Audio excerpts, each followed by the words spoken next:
안녕하십니까. 오늘은 4월 30일 화요일입니다. 오늘은 제가 학창 시절에 갈고 닦아야 하는 능력에 대해서 얘기를 하려고 합니다. 제가 왜 명문대 합격생 학생부 대공개 책을 쓰면서 가장 놀랐던 게 있어요. 그게 뭐냐면, 그러니까 아이들의 역량을 평가하는 데 있어서 이거 어디서 많이 봤던 건데? 어떻게, 이거 내가 예전에 어디서 강의했던 거 아니야? 이런 내용의, 여기서 나왔던 이제 서울대니, 연고대니 학생들의 어떤 인서울 대학들의 어떤 역량의 평가 지표를 삼는 데 있어서, 어떤 지표가 있을 것 아니겠어요? 예를 들면 영어 역량이라든지, 독서 역량이라든지, 의사소통 능력이라든지 여러 가지가 있는데, 그런 것들은 예전에 내가 어디서 강의했던 거 아니야? 라는 생각이 들더라고요. 그래서 이제 어디서 봤더라 하고 이제 그때는 넘어가면서 책이 이제 거의 완성이 될 때쯤에 저의 예전에 있었던 원고를 찾아봤습니다. 찾아보니까 이게 이 능력하고 같은 거예요. 그게 뭐냐면 미래 삶의 핵심 능력 10가지랑 너무 똑같은 거예요.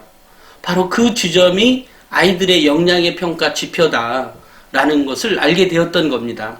그렇기 때문에 도대체 그러면 미래 삶의 핵심 능력 10가지가 뭐냐.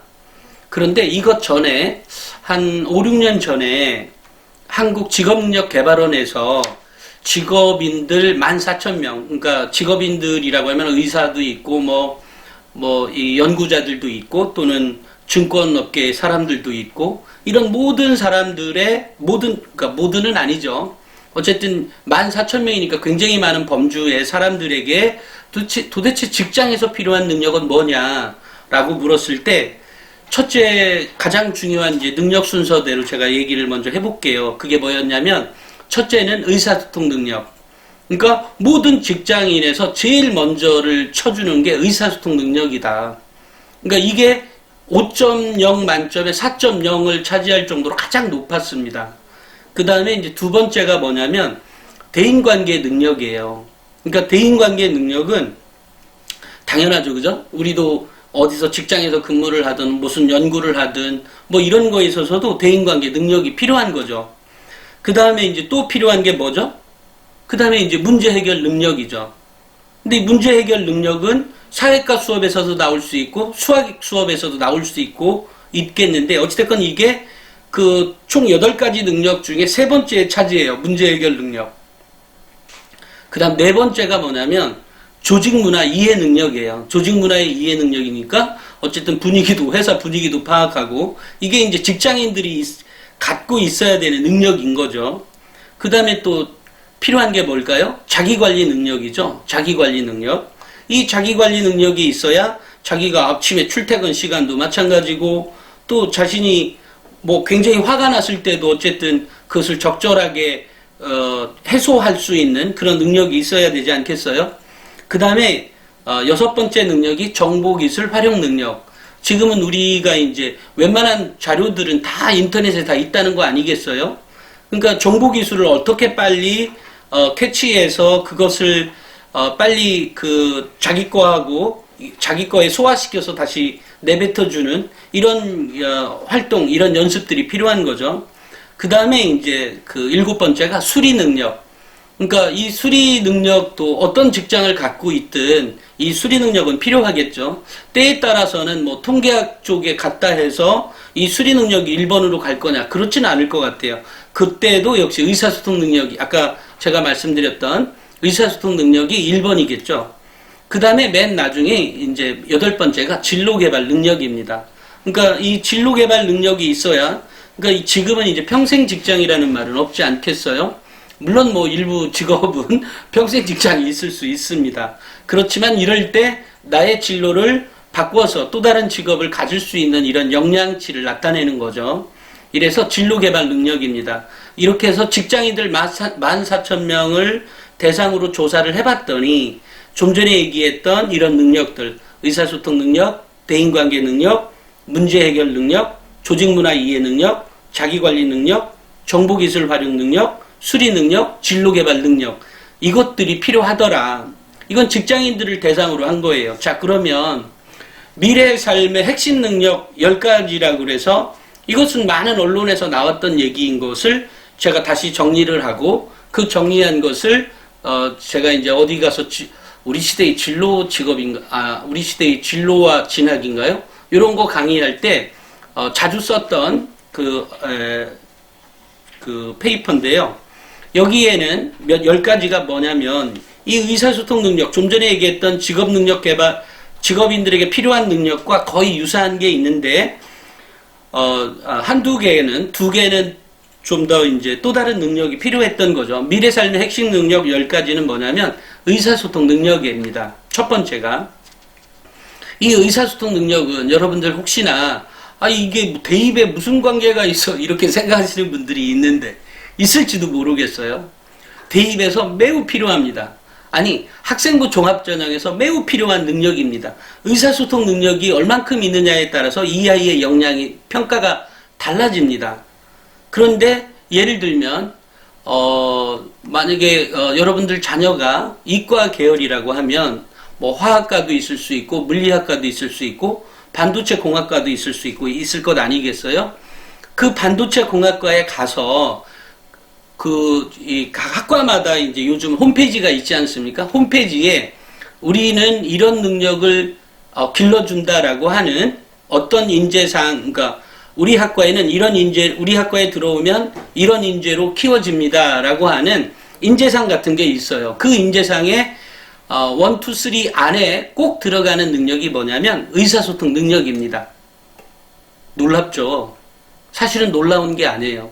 너무나 당연한 건데 우리 엄마 아빠들 또 대입에 이렇게 막 열정적으로 하시는 분들을 보면 그냥 이게 사람들이 시류에 너무 많이 따라간다는 거죠. 기본적인 역량이 뭐냐, 그것을 가지고 대학이 판단하고 있다라고 하는 사실에 주목해야 됩니다.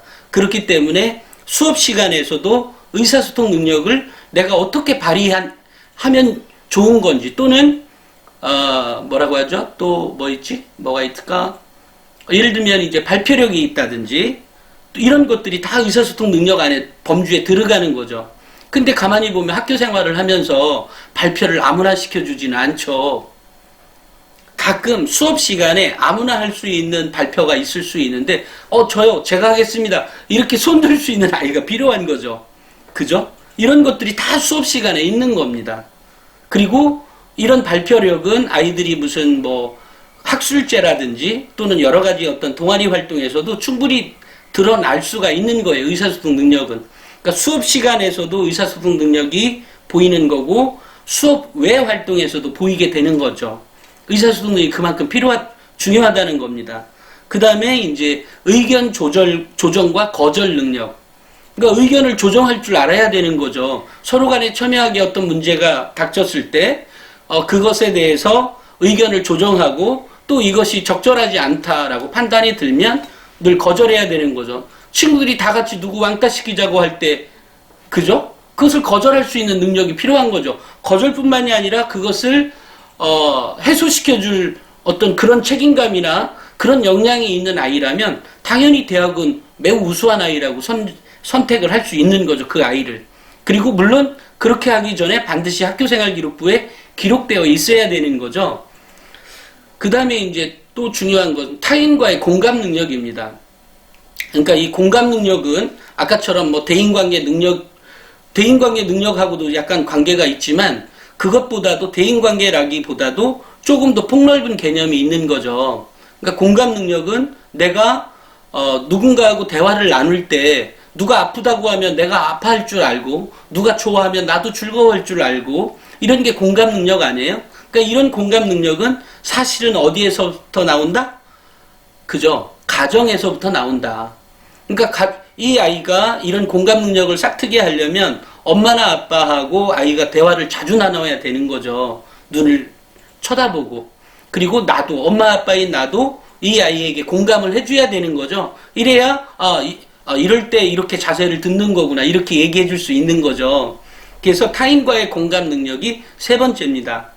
또 하나는 이제 협업과 팀워크인데요. 협업과 팀워크는 매우 중요한 겁니다. 특히 학교생활 기록부에서 협업과 팀워크라고 하는 단어를 만날 때 굉장히 기분 좋아짐을 느끼게 됩니다. 그러니까 이 아이가 요즘은 이제 혼자서 물론 최근에는 이제 개인화가 이게 더 드러나죠. 이렇게 드러나는 것만큼 협업과 팀워크는 또 매우 중요한 문제거든요. 그래서 이런 능력들을 이 아이가 갖고 있느냐 없느냐, 모둠 수업에서 이 아이가 옆에 친구랑 협업을 하고 그런 팀워크를 잘 유지해 가는 아이냐, 또는 이 아이가 비록 그 조의 리더는 아니더라도 얼마나 적극적으로 그 리더를 따라서 행동해 주느냐에 따라 이런 것도 표현이 되어 있습니다. 그런데 이제 그렇게 뭐든지 학교에서 선생님들이 다 기록해 주면 좋겠지만 그렇지 않을 수 있는 거죠. 그렇기 때문에 사소한 문제라도 우리 학부모님들께서는 아이가 실제로 오늘 모둠 수업에서 어떻게 했으며 그런 거에서 너의 역량이 무엇이 발휘가 되었는지에 대해서 기록해 놓을 필요가 있는 거죠. 그 다음에 또 하나가 자기 의견과 주장 능력입니다. 자기 의견이 있고 그 다음에 그것을 적절하게 표현해서 주장할 수 있는 능력이 필요한 거죠. 그 다음에 의사결정 능력과 문제 해결 능력입니다. 의사결정을 한다는 것은 어쨌든 자기 안에 어떤 정보가 있는 거죠. 그 정보 하에서 누군가가 예를 들어 어딘가에 휩쓸려 간다는 건 안 좋은 거죠. 누가 다 싫다 그래요. 그러면 다 싫다고 나도 싫어야 하는 건 아니죠. 내가 알아야 되는 거잖아요. 충분히. 그런 문제가 어떤 거에서 나왔으며, 그러려니까 이제 이 안에 보면 이 문제 해결 능력, 의사결정 능력과 문제 해결 능력 그 안을 가만히 살펴보면 결국 다양한 배경 지식이라는 게 그 안에 숨겨져 있는 거죠. 그 다음에 이런 것들은 학교생활 기록부에 이렇게 딱 그렇게 기록을 선생님들에 따라서는 이것을 기록해 놓습니다. 그러니까 지금 제가 얘기한 것들은, 지금 얘기해 가는 것들은 상위권 대학에서의 표현이죠. 저 밑에 대학에서 나오는 표현들이 아닙니다. 그만큼 아이들이 자기의 역량이 있음에도 드러내 놓지 않는 것인지, 아니면 선생님들이 안 적어주는지는 잘 모르겠어요. 어떤 분들은 이것을 선생님들이 안 적어준다라고 생각할 수도 있지만 실제 학교에 가면 이것을 표현해 줄 만큼의 활동을 하고 있지 않은 것은 사실입니다. 실제로. 그러니까 학교의 프로그램이 좋아야 한다는 것은 이런 거를 표현할 수 있는 그런 장을 마련해 놓는 게 자사고이고 특목고라는 얘기고, 일반고에서는 상대적으로 그게 작다는 거죠. 이것 때문에 많은 일반고에 좀 튀어진 교장 선생님들은 우리 학교 이렇게 만들어 가보자 하고 다양하게 바꿔서 오히려 자사고보다 더 좋은 실적을 내는 교장들도 있습니다. 그렇기 때문에 어떤 여기에서 나오는 표현들이 나올 수 있는 활동을, 그러면 학교가 못 해준다고 해서 개인이 못한다고 하면 말이 안 되죠. 개인도 그런 역량을 보여야 되지 않겠어요? 그러려니까 이 개인은 결국 독서도 하고 영어 역량도 증대를 시킨 거에 대해서 자기 나름으로 기록을 해놓고 나중에 학교에서 가져오라고 할 때, 너가 한 활동을 가져오라고 할 때 그것을 가져올 수 있어야 된다, 이 말이죠. 자, 그 다음에 또 이런 행동을 보면 이 학교생활 기록부를 보는 사람이 매우 좋습니다. 뭐냐면 자기 행동에 책임을 지는 능력, 이것을 다른 말로 책임감이라고 하는 표현도 있고, 그것이 어떤 사례를 들어서 이런 면을 보고 이 아이가 무척 책임감이 매우 뛰어난 학생이다, 매우 많은 학생이다, 매우 큰 학생이고, 이것이 곧 리더십으로 뭐 어쩌고 해서 이렇게 써준 그런 거를 보면, 이 아이가 이런 역량을 갖고 있구나, 이런 생각을 하게 되는 거죠. 또 하나는 이제 감정 통제 능력이죠. 이것은 제가 얘기하는 것은 미래 삶의 핵심 능력 10가지를 얘기하는 겁니다. 감정 통제 능력, 그 다음에 이제 스트레스 관리 능력. 이 스트레스 관리 능력은, 이 감정 통제 능력과 스트레스 관리 능력은 아마 미래 삶의 핵심 능력 중에 그죠? 지금도 10가지 안에 들어가 있지만 정말 그 10가지 이상, 그 5가지 이내에 들어갈 만큼 매우 중요한 역할을 할 것 같아요. 예를 들면 예전에 제가 뭐 지금은 아닙니다만 예전 사무실에 보니까 1층에 이렇게 휠체어를 타고 있는 어떤 아저씨가 있었어요. 머리를 좀 다치신 것 같은데 근데 그분을 이렇게 보니까 이분이 이 담배를 태우고 계셨어요. 그래서 아니 몸이 그렇게 불편한데 어떻게 담배를 태우고 있냐 뭐 이런 자세로 태우지를 못할 정도로예요. 담배를 끊지 못하고 있었던 거죠. 뭐 그것까지는 뭐 충분히 이해가 되었어요. 저의 입장에서는. 그런데 이분이 도대체 제가 여쭤봤어요. 아니 도대체 머리를 아니 어디다 다쳤어요? 그러길래 시멘트 바닥이 아니라 시멘트 벽에 머리를 이렇게 찧었다는 거예요. 그러고 나서 뇌진탕 같은 게 온 거죠. 그래서 결국은 이제 휠체어 신세가 된 거죠. 자기를 통제하지 못하는 능력은 이 스트레스 관리 능력도 이게 전혀 안 되는 거죠. 이런 문제는 산업이 고도화되고 지금 굉장히 정보화 사회지 않습니까? 또 하나는 이제 정보가 이제 굉장히 편중되게 들어가게 돼 있어요. 그러니까 본인들이 그렇게 습득을 하게 되는 거죠. 특정한 정보를 집중하게 되면 탐색하게 되면 결국은 이제 뭔가에 굉장히 화가 나 있게 되고 이런 상태에 이제 있게 되죠. 이럴 때 지금 얘기한 감정 통제 능력이나 스트레스 관리 능력이 안 될 경우에 매우 위험한 상황이 초래될 수가 있는 거죠. 그래서 이런 능력은 앞으로도 더더욱 중요한 그 능력으로 평가를 받을 수밖에 없다라는 생각이 들고요.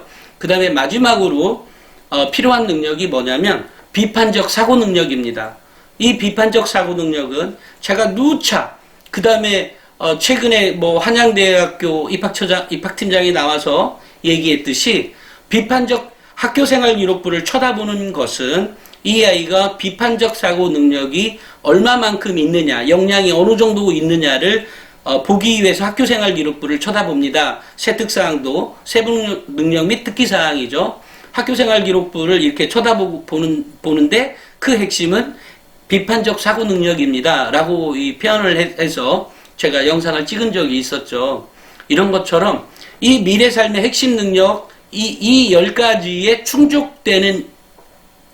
충족되는 학생, 그리고 이 충족되는 학생은 많이 있을 수 있지만 서울대는 3,000명을 뽑는 거고, 물론 뭐 그 중에 38에 24, 2,400명 정도가 학생부 종합전형으로 뽑는 거죠. 서울대는.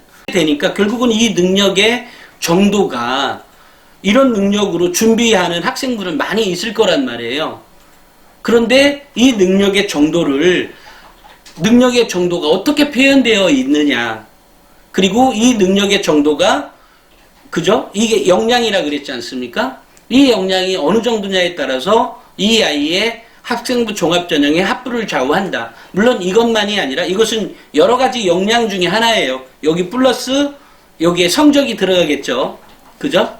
그 다음에 이 아이의 이 의사소통 능력이나 이렇게 얘기했던 다시 10가지를 제가 다시 한번 말씀드리면 의사소통 능력, 의견 조절과 거절 능력, 타인과의 공감 능력, 협업과 팀워크, 자기 의견 주장 능력, 의사결정 능력과 문제 해결 능력, 자기 행동에 책임을 지는 능력, 감정 통제 능력, 스트레스 관리 능력, 비판적 사고 능력. 이 10가지가 들어가 있으면 이 아이의 역량은 매우 뛰어나다고 볼 수 있는 거죠.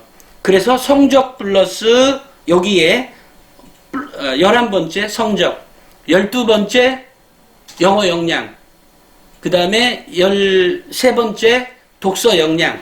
이게 있을 때 완벽한 학생부가 만들어지는 겁니다. 그러니까 이것을 우리 학부모님들이 명심해서 우리 자녀를 어떻게 키워갈 거냐.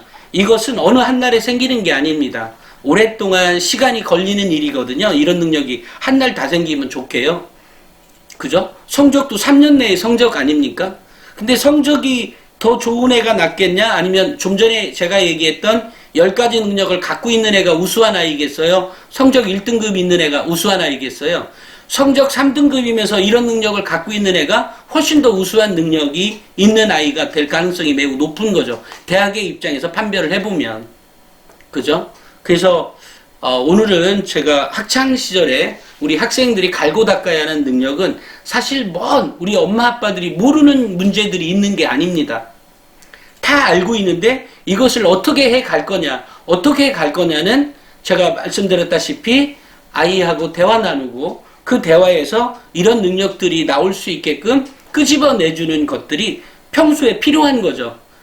근데 이것은 아까처럼 성적에 의해서 조금 더 업그레이드 되거나 이러진 않죠.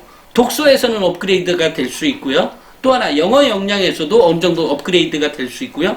또 하나 이 아이가 다양한 창체 활동을 통해서 봉사활동이나 동아리 활동에서도 길러져 갈 수 있는 능력들인 거예요. 이래서 사람들은 이제 오해했던 거죠. 이것이 다 무슨 학교 수업 외 활동으로 오해를 했던 거죠. 근데 그렇지 않고 수업 내의 활동이고 수업 내 활동과 수업 외 활동 중에 수업 내 활동에서도 한 어쨌든 60, 70% 관여가 되고 있는 거다. 라고 그래서 제가 이제 뭐 질문도 해라 뭐 이런 것들을 했었죠. 이런 사실을 조금 우리 학부모님들이 주목을 하셔서 저는 뭐 이 방송이 꼭 우리 아이가 꼭 무슨 뭐 서울대를 가야만 한다 또 하버드대를 가야만 한다 이런 말을 하고 싶은 게 아니라 우리 아이를 좀 제대로 키우자. 제대로 키워가기 위해서 뭐 가다가 보면 서울대 갈 수도 있고 또 하버드대 갈 수도 있는 거죠. 또 그런 역량으로 이 아이가 스스로 자기가 동기부여가 돼서 그런 역량을 보일 수 있도록 우리 자녀를 키워가자. 이런 의미에서 오늘은 학창시절에 갈고 닦아야 하는 능력이라고 하는 걸로 제가 영상을 촬영했습니다. 제가 오늘은 여기까지 하는 걸로 하고요. 제가 뭐 내일인가요? 내일 모레는 또 울산에 있는 뭐 고등학교에 가서 또 강의를 하고 올라오면 또 찍도록 하겠습니다. 물론 내일도 또 찍을 겁니다. 그리고 네, 오늘은 여기까지 찍고요. 제가 지금 비판적 사고력 향상 프로젝트 나침판에서 현재 진행해 가고 있죠. 그리고 5월 1일부터 그 학생들을 모집한다고 되어 있는데요. 비판적 사고력 향상 프로젝트는 6월호부터 시작되지만 5월 후에 이미 무엇을 가르쳐 줄 거고 어떻게 할 것이고의 이런 내용들이 세세하게 나가 있으니까요. 꼭 기사도 참고하시고 우리 전화번호가 몇 번이더라? 1522-1797입니다. 1522-1797로 전화하셔서 이거는 이렇게 우리라면 어떻게 참여하는 것이 좋겠냐.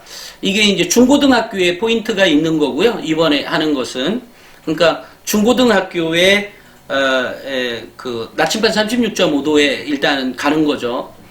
나침반 36.5도에 가는 것들에 대해서 구체적으로 내가 참여를 할 때는 어떻게 하는 것이 좋겠냐라는 것을 1522-1797로 전화하셔서 확인해 주시기 바랍니다. 오늘은 여기까지 하겠습니다. 감사합니다.